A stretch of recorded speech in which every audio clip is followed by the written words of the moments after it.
ហើយមកក្នុងប្រសាសនាឃើញព្រះអង្គសម្ដែងព្រះមច្ចរិយធម៌នឹងព្រឹកទៅដើម្បីកំណត់ដឹងទុក្ខកំណត់ដឹងឧបាទានខណ្ឌទេព្រឹកទៅដើម្បីស្គាល់លោកនេះតាមសេចក្តីពិតទេហ្នឹងគឺតែព្រះអង្គទ្រង់សម្ដែងអំពីសតិនិងសម្បជញ្ញៈនឹងឯងដូច្នេះគឺ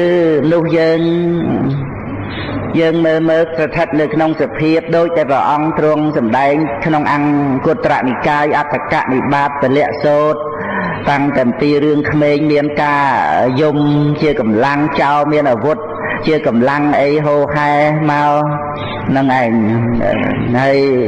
ស្ត្រីហ្នឹងក៏មានសេចក្តីក្រោធជាកម្លាំងមួយផងដែរហើយពរាជាហ្នឹងក៏មានចតុរង្គសេនា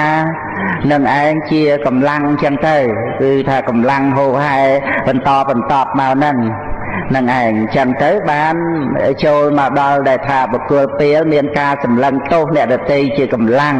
ហើយបណ្ឌិតមានការមិនសម្លឹងទោសអ្នកដទៃជាកម្លាំងពហុសូត្រមានការពិចារណាជាកម្លាំងសមណៈមានសេចក្តីអត់ធន់ជាកម្លាំង